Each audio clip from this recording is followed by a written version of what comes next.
Hey guys, welcome back to my channel, and Chibnall's back at it again, guys. But is Doctor Who Flux as bad as the first two seasons? I don't think so. I think he's definitely improved a lot, Though I really have low expectations from, series 11 and 12. I thought they were dog shit. But this is just dogs, so, it might be getting better. So the Doctor and Yaz are in pursuit of the Chewbacca guys, and Yaz doesn't really know why the Doctor's doing this, and she's like, "Doctor, you're hiding something." I feel like we've heard that line said by Yaz like 15 times already, but, I guess they're going to keep doing that one. So they escape, and they follow him to Earth with the TARDIS, and the Doctor, while they're going to Earth, she has these like psychic visions of the swarm, which are basically like they're basically like the main villains of this season. They're these like they've been kept for thousands of years by the Time Lord division, and the Doctor doesn't remember them, but they remember her. So it's probably from one of her pre-Hartnell lives, like one of the Timeless Children things, continuing on from that episode. So at least they're doing something with that, when the Timeless Children came out, I felt like they were just kind of like they didn't really have any meaning to it, just like let's change the canon for no reason. But now, like, it shows promise. At least they're doing something to expand upon with. I would say I do like Yaz's character a lot better with just her and the Doctor than her and Graham and Ryan, because it seems like she gets more to do instead of just kind of standing there in the background. So that's good. So we cut to like the 1820s, I think, and we see this guy can make a tunnel under Liverpool, and this never really gets brought up or mentioned again. So it's probably gonna come back in episode 2 or something. That's the problem with this episode, though. It's like they throw so much stuff at you, it's overwhelming, and none of it really gets any good focus. I feel like if this was a normal show, then we wouldn't see this 1820s guy until, when he actually becomes relevant to the plot, and we'd see him through like a flashback or something. But this is Chibnall, so I've come in with low expectations. So we meet the new companion who's named Dan. He's some guy from Liverpool who loves Liverpool, and he pretends to be this like museum guide, but he isn't. He just likes to entertain people, and he doesn't like to get food from the food bank because he thinks other people need it more than he does.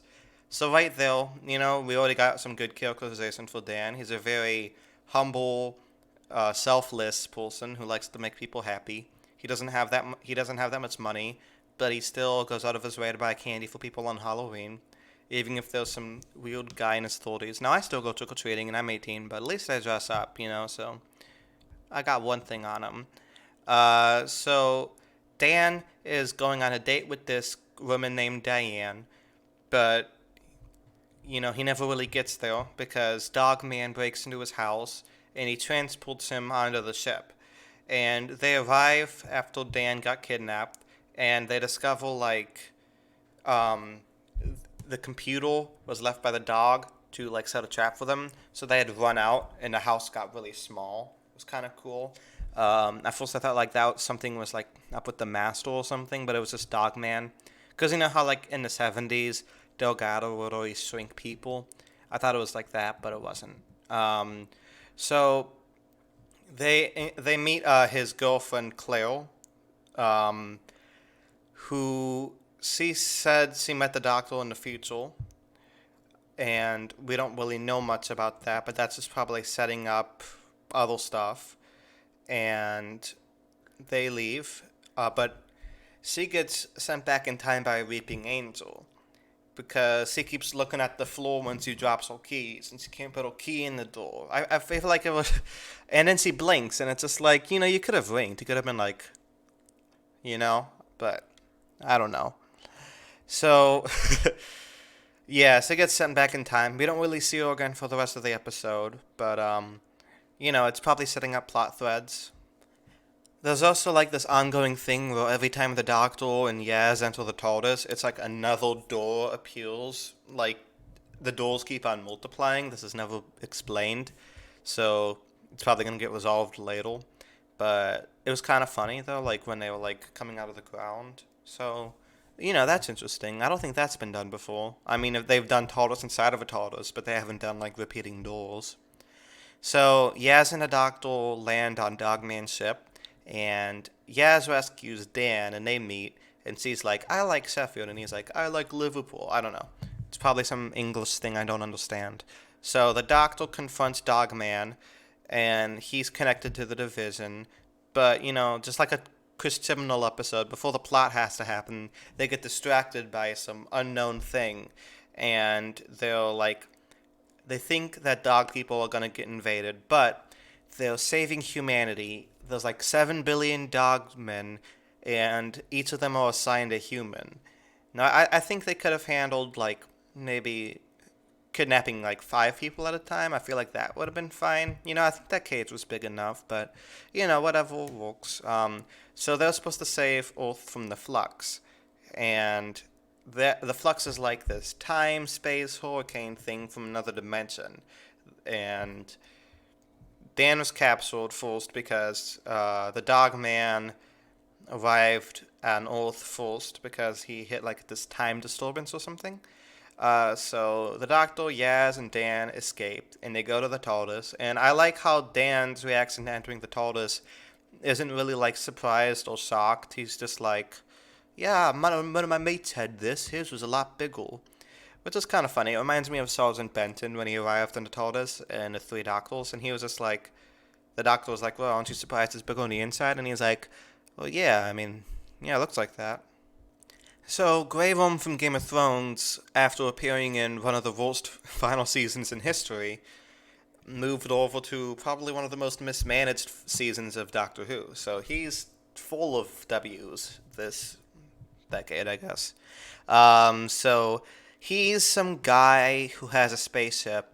We don't really know much about him. He's kind of mysterious. But he is like, he has to evacuate his ship and go in a little smaller ship, escape pod, I guess, because the flux is coming. And it also, catches the attention of the Santarans, who they don't really do much though. They just kind of take the helmet off like they did in the Time Royal and talk to each other like they did in the Time Royal. And then they release this the Swarm releases this attack on the base in the Arctic Circle, and they kill 2 people, but also they revive his sister, uh, who's been like pretending to be a human in the Arctic Circle. I don't really know why she was there or pretending to be her for so long. I mean, if you could assume she's about his age, has he been pretending to be this woman for like 1,000 years? Or does she kind of like pretend to be a different woman? That isn't made clear. So the TARDIS kind of like floats in space, and they think they're fine because they're away from the flux.